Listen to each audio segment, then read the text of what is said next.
New allegations say Diddy could have poisoned Jamie Foxx, and apparently Foxx is telling all in his upcoming Netflix. Diddy recently lost his cool in court. And no, it wasn't because someone swiped his baby oil bottles, though that might have been the final straw. The real chaos started when Jamie Foxx allegedly dropped secret tapes that had been hidden away for years, revealing behind-the-scenes moments from Diddy's private parties. Moments nobody outside the inner circle was supposed to see. Once close friends and collaborators, Diddy and Jamie Foxx shared a glamorous past, filled with exclusive events, music, and big moves in Hollywood. But over time, things turned sour, and now Jamie's bold move to expose these tapes has sent a shock through the entertainment world. The tapes reportedly hold explosive content that's left Diddy struggling to keep his composure under intense courtroom pressure. So what's really on these tapes? Why did Jamie wait so long to come forward? And could this be the beginning of the end for one of hip-hop's biggest moguls? The answers might just change everything. Back in the early 2000s, Diddy was the undisputed king of hip-hop moguls. With his Bad Boy Records empire booming and his ventures expanding into fashion, television, and more, he was a force that couldn't be ignored. Meanwhile, Jamie Foxx was carving out a multifaceted career, dominating Hollywood with his Oscar-winning acting chops and establishing himself as a serious musician. Both were hungry, ambitious, and already running in some of the same elite circles. Yo, the relationship Diddy had with Jamie Foxx, well, I met Jamie Foxx on a tour bus. You know what I'm saying? And I don't know, we was at, oh my God, it slipped my mind where we was at, but they was on some friendship stuff, and it was a tour bus, and Puff was in the back, and there was a lot of girls in the front, and Jamie was just real touchy-feely, but Puff didn't come out the back. I don't know if Puff came out the back of the tour bus. You understand? And Jamie went back there for a minute or so, then he just came out, and he was all touchy-feely with the girls. And I'm looking at this dude like, wow, this dude kind of like touchy-feely with these girls, and he don't even know them. Their friendship seemed like destiny.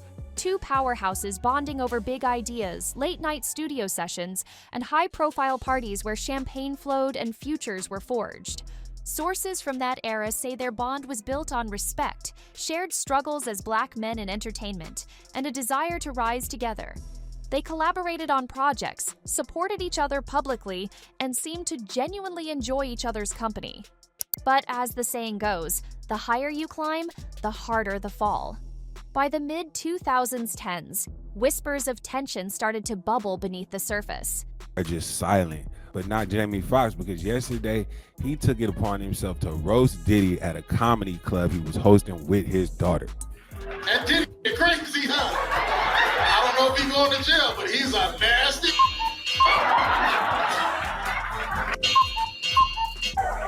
Am I right? Especially for our community, like white people, yeah, it's cool, but black people like that was our hero. Throw that goddamn baby on, boy.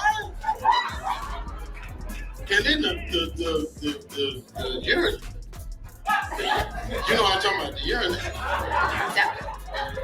Oh, that's right, it's the urine. My bad, I'm sorry. What looked like an unbreakable bond began to fray, and insiders started noticing that Diddy and Jamie weren't always on the same page. One of the main reasons? Business. As Diddy's empire grew, so did the stakes. And sometimes that means putting profits and brand over friendships. Jamie Foxx, meanwhile, was finding his own lane, pushing for creative control and making moves that didn't always align with Diddy's vision. When two ambitious stars collide, egos clash. And that's exactly what happened. Rumors swirled about disagreements over projects, with Jamie feeling sidelined or undervalued. Diddy, known for being a control freak over his brand, reportedly didn't appreciate Foxx stepping on toes or challenging decisions. I was doing, of course, the stand-up, you know, doing the wine shit. And then it wasn't until literally I was throwing these parties at my crib, and I would always throw parties for like musical guys, you know? So I threw a party for Puff. Puff comes and big party, it's like 2,000. Puff is there, And it's all about him. And I'll never forget, he got mad at me a little bit because I would follow him, and I would actually follow him with a camera, because at that time Puff was the biggest guy in the world. You know, you couldn't even get in his parties. So the way I would get in his parties, I show up with a camera. Like, yo, Puff, you need to document this shit. And he turned around, what's up, Playboy? I said, yeah, let me get that, man. Ain't nobody getting this. And it wasn't back in the day with the camera phone. I had the big fucking Canon that you put on your shoulder and the light and the shit. I said, let me change the battery, let me get all this shit, right? The tension wasn't just professional, it quickly became personal. Some insiders say Jamie's outspoken nature rubbed Diddy the wrong way, especially as Foxx grew bolder about speaking his mind in public and private. Then came the bombshell, the secret tapes. For years, rumors swirled about wild parties hosted by Diddy at his lavish estates. Jamie Foxx is said to have gotten his hands on these tapes through close mutual friends. Suddenly, what was once private became public fodder. The recordings reportedly include candid moments, heated conversations, and explosive revelations that pull back the curtain on a side of Diddy no one was supposed to see. According to insiders, these tapes contain evidence of power plays, betrayals, and controversies that make headlines look tame. For Jamie, choosing to expose them was a game changer, a move that turned a longtime friend into a formidable opponent. When these tapes came to light in court, the fallout was immediate and spectacular. Diddy's composure cracked, and his reaction was so intense that witnesses say it was like watching a king's throne crumble. Jamie Foxx, meanwhile, stayed mostly silent publicly, letting the tapes do the talking. But his subtle hints and pointed interviews kept the buzz alive. Before the case ever reached the courtroom, rumors and whispers had been swirling for a while. It seems that civil suits against Diddy are being filed weekly at this point, as more people continue to break their silence. And it seems that the latest person to call out Diddy is none other than Academy Award-winning actor Jamie Foxx. Foxx made headlines in April of last year when his daughter Corinne announced he was recovering in the hospital. But what exactly he was recovering from was a mystery. By May of 2023, Foxx was out of the hospital, recuperating at home after he was reportedly treated in a physical rehab facility in Chicago with a focus on strokes and brain injuries. Last summer, Foxx addressed his health issues for the first time. Insiders say that Diddy and Jamie Foxx had exchanged heated conversations behind closed doors, attempting at times to negotiate or contain the damage privately. However, these discussions apparently failed to produce any agreement. Diddy's lawyers countered, claiming the tapes were either fabricated, illegally obtained, or taken out of context to deliberately harm Diddy's image. This back and forth laid the groundwork for a tense, emotionally charged trial. Jamie Foxx's legal team presented snippets of the tapes as evidence, carefully selecting moments that painted Diddy in a controversial light, raising questions about business practices, personal conduct, and relationships with other celebrities. At one point, court observers say he lost it, raising his voice and vehemently denying the allegations. His legal team worked furiously to discredit the tapes, arguing their authenticity and relevance. The judge had to intervene multiple times to maintain order as tensions ran high. This wasn't the first time the tapes or the issues they exposed were brought up privately.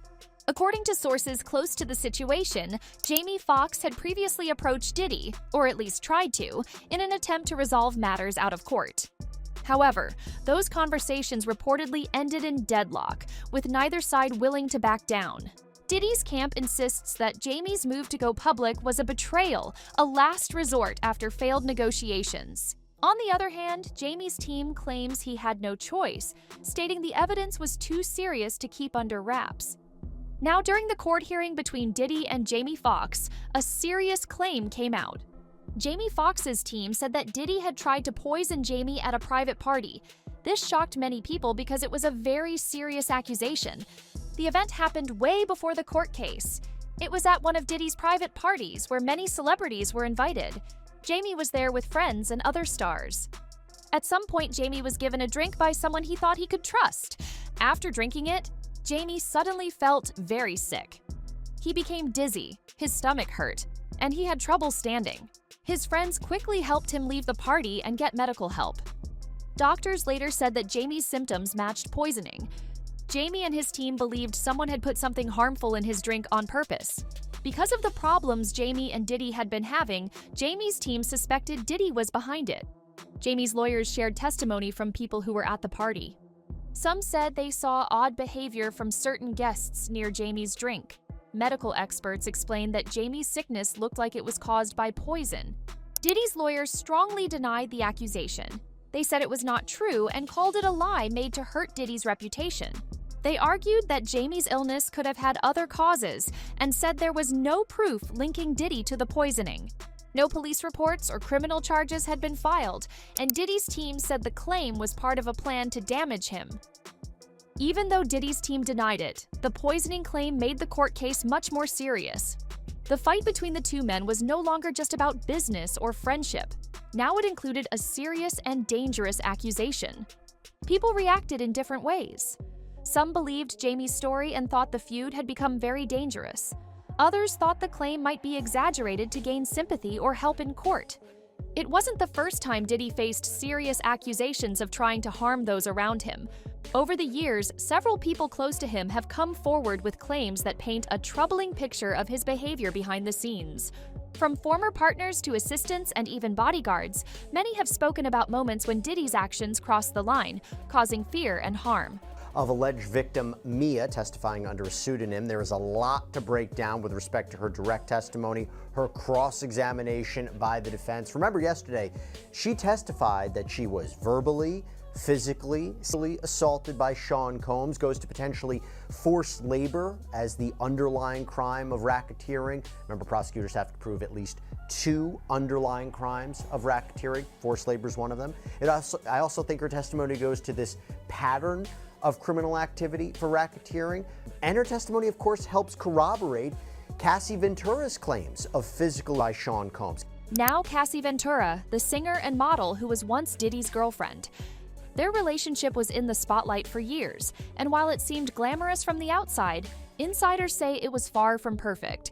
After they parted ways, rumors began to surface that Diddy had been controlling and aggressive toward Cassie. Some close to her claimed that at times his behavior became threatening. Though Cassie herself has stayed mostly silent publicly, those around her suggested she felt pressured and even scared to speak out about what happened. Among the most shocking stories is a claim involving Kid Cudi, the rapper and singer who had been dating Cassie after her relationship with Diddy ended. According to sources close to Kid Cudi, Diddy was not happy about the new relationship. During a private gathering, tensions flared when Diddy confronted Kid Cudi about dating Cassie. The situation quickly turned hostile. People who were there say that in a moment of anger, Diddy tried to physically harm Kid Cudi. At one point, it's rumored that Diddy attempted to kill him in a car accident. This incident left Kid Cudi shaken and wary of any future encounters with Diddy. In addition to this, several former assistants who worked closely with Diddy have shared troubling accounts. These assistants describe a demanding work environment where Diddy's temper could flare without warning. Some recall moments when disagreements turned heated and they felt threatened, sometimes physically. One assistant reportedly was pushed during an argument, while others spoke of verbal threats that made them fear for their safety. Many assistants left their positions quickly, worried that staying would put them at risk or damage their careers in the entertainment industry. Another assistant shared a frightening experience during a disagreement about a scheduling mistake. So she said that she was brought to Central Park with them, and then she kind of gets into why they would go to Central Park, and it was essentially to threaten Capricorn Clark. Why? Because she actually used to work with Death Row, and who was the CEO of Death Row? That is Suge Knight, one of Diddy's many arch nemesis. And so she said that she described her previous relationship with Suge Knight as he is actually the father of her best friend's children. So she does not have a personal, intimate relationship with Suge Knight necessarily, but she just knows of him and knows him a little bit closer, mainly because of her best friend, and that he is the father of her best friend's children. And so when she was taken to Central Park around this time, this being in 2002, Diddy allegedly grabbed a heavy object and swung it in anger. The assistant dodged just in time, but was left shaken and terrified. This incident, like many others, was kept private until now, but added to the growing concerns about Diddy's behavior behind closed doors. Diddy's team has consistently denied all these accusations. His representatives say the stories are exaggerated or false and insist that Diddy treats those around him with respect. They argue that his strong personality and high standards can sometimes be misunderstood as harshness, but that there is no intent to harm anyone. Still, the number and similarity of these claims have raised questions among industry observers. It is unusual for so many people in different roles, partners, assistants, bodyguards, and collaborators, to describe similar experiences. They came recently. This happened a long time ago, but they recently just made a statement that they found loads of cocaine. I wonder what they did with the cocaine, because they didn't turn it over to the police. They said they found loads of cocaine, razor blades. They said that the sheets were bloody, nasty. They found a whole lot of used condoms. And it was a Diddy party. Some believe this points to a deeper problem with how Diddy manages stress and control in his personal and professional life. What stands out most is that these claims come from people in very different positions. A former partner, employees who worked day-to-day with him, collaborators like Kid Cudi, and those who were meant to protect him. The fact that multiple voices tell similar stories makes it hard to ignore. This growing list of accusations suggests a complicated person who may have struggled to control his anger and handle stress in healthy ways. Whether all claims are true or not, the impact on those involved is clear. Many say they still carry fear or pain from their experiences. Now, one of Jamie's former bodyguards, who used to work for Foxx, has now come forward to address some of the beef between Jamie and Diddy. Big Homie had been in the background for years, watching everything unfold. He wasn't just a bodyguard to Jamie Foxx, he was part of the inner circle, one of the few who had seen what really happened when the cameras were off and the crowds had gone home. And according to Big Homie, the story people believed about Jamie and Diddy was far from the truth. He explained that the feud didn't come from betrayal. Jamie never cheated Diddy, never crossed him in business, and never stole anything from him. The idea that Jamie had backstabbed Diddy was something cooked up by others in the industry, people who needed a reason to turn one man into a villain and protect someone else's secrets. According to Big Homie, Jamie always kept his distance from the deeper parts of Diddy's world. While they had once moved in similar circles, Jamie was never deeply involved in those private deals or quiet arrangements that other celebrities seemed to thrive in. Jamie liked to keep things light. He enjoyed the parties, but he always left early. He showed up when it mattered, but he stayed out of the mess. Things changed when Jamie was approached to join a large collaborative project. Diddy's team had pitched an entertainment venture involving film, music, and branding, something high profile, global. Jamie looked into it but backed out after a few meetings. According to Big Homie, Jamie didn't like how things were being handled. It wasn't a personal decision. It was business. He walked away quietly, without drama. But in their world, walking away could be seen as disloyal. According to Big Homie, that's when the problem started. Word spread that Jamie had backed out at the last minute, that he had taken ideas, that he had gone behind Diddy's back. None of it was true, but rumors have power, especially when whispered by people with influence. After that, Big Homie noticed how things changed. Jamie stopped receiving certain invitations. Calls went unanswered. People who had once been close suddenly seemed distant. Jamie didn't respond to any of it. He just moved on with his own projects, focusing on acting and music. But it was clear to Big Homie that something had shifted. He recalled a night in New York when things reached a strange point. Jamie and Diddy were both invited to a private event. Jamie, knowing the tension, decided to attend briefly. The room felt off. Jamie didn't stay long. According to Big Homie, that night made something clear. Jamie wasn't just avoiding Diddy, he was trying to protect himself. Later that year, Jamie experienced a serious medical emergency. The public was told very little, and the details were kept quiet. But according to Big Homie, the situation was more complicated than anyone knew. Jamie had been cautious in the weeks leading up to his collapse. He avoided certain places. He stayed low. Some people close to him were worried, not just about his health, but about the environment around him. That his partner handed him an Advil, and after he took that Advil, he woke up 22 days later. That's what he said out his mouth. I feel like us as a species, I feel like human skepticism has become a virus, because if we don't trust the words of our peers, where are we as a species? You know, eyewitness testimony and circumstantial evidence is enough to get a person a life sentence in any court on the earth. Why is it that when people are whistleblowing and putting their life and livelihood on the line, they receive so much scrutiny? I don't think that's by chance. Big Homie didn't say Jamie blamed anyone directly, but he saw how Jamie moved afterward, more carefully, more privately, more distant. He wasn't just recovering from something physical. He was cutting ties. He was closing off doors to places he never wanted to return to. According to Big Homie, the idea that Jamie betrayed Diddy was always false. Jamie didn't play games. He wasn't interested in secret power moves or manipulating people for gain. He simply didn't want to be part of something that didn't feel right, and for that, he was cast out. There were moments when Big Homie saw the cost. Jamie's name was left off lists it used to lead. Collaborations vanished. People who once depended on him now stayed silent. But Jamie never chased them. He kept to himself and focused on rebuilding what mattered: his health, his work, and his peace. According to Big Homie, that silence was Jamie's only real defense. He didn't go public. He didn't fight back. He never exposed what he might have seen at those parties or what conversations he'd overheard. He stayed quiet, not because he was afraid, but because he knew what kind of world he was dealing with. In the end, Big Homie believed that silence spoke louder than any interview or press release. Jamie had been through something most people wouldn't understand. And through it all, he never tried to take anyone down. He just wanted distance.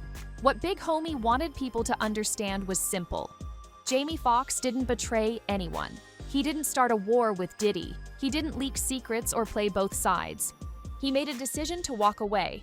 And in that world, sometimes that's all it takes to become the enemy. The pressure on Diddy kept getting worse, and much of it was because Cassie wasn't backing down. She had been quiet at first, but now she was bringing forward more evidence against him, making the situation almost impossible to ignore.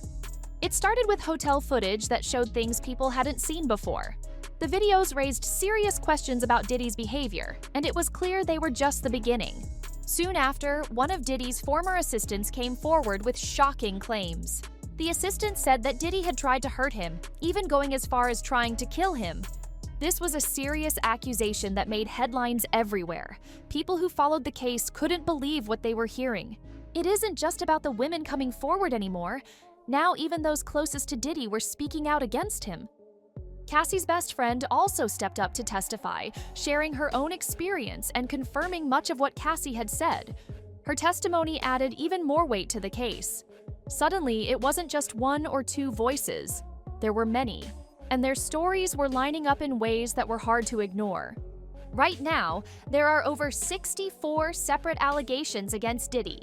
Each one tells a story of abuse, manipulation, or worse. The sheer number of accusations shows a pattern, and prosecutors are treating this as a serious and dangerous situation. Because of all this, Diddy's life started to unravel fast. His money began to disappear, and it wasn't just because of the legal fees. Businesses and investors pulled away, worried about being connected to him. His fortune, once worth hundreds of millions, was quickly shrinking. One of the biggest signs that things were bad came when Diddy sold his private jet. That jet was a symbol of his wealth and power. For years, it was a way for him to travel the world without limits.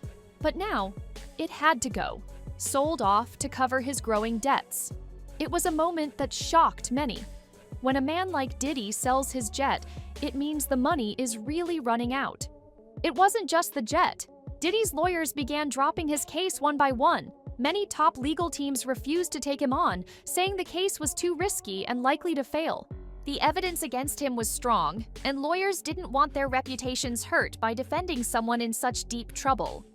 The few lawyers who stayed demanded huge fees up front. But with so much money tied up in legal battles and frozen accounts, Diddy was struggling to pay. Finding good legal help has also become almost impossible. Without a strong defense, his future looked even bleaker. Cassie's refusal to back down made the case even harder for Diddy. She was determined to see justice done, and her courage gave hope to other victims. She spoke out publicly, refusing to be silenced, which kept the spotlight on the case.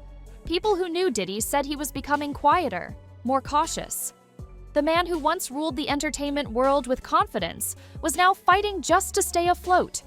His parties and public appearances stopped, replaced by long meetings with lawyers and advisors trying to save what was left. Industry insiders said this was one of the fastest falls from power they had ever seen. The money was disappearing, the support was gone, and the public opinion had turned sharply against him. The empire Diddy built was now crumbling under the weight of the allegations. As the court battles continued, the pressure only increased. Prosecutors were eager to bring the case to trial, and with so much evidence piling up, they felt confident. The possibility of Diddy facing serious prison time was no longer just a rumor. It was becoming a real possibility. Despite the damage, some still wondered if Diddy could fight his way back.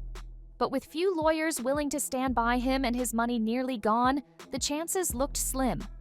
The mogul who seemed untouchable was now vulnerable, facing the consequences of years of actions catching up to him. In the middle of all this, Cassie's role was more important than ever. By bringing new evidence and standing firm, she kept the pressure on and made sure the voices of the victims were heard. Her actions reminded everyone that no one is above the law, no matter how rich or famous. But let us know what you think and make sure to stick around for more.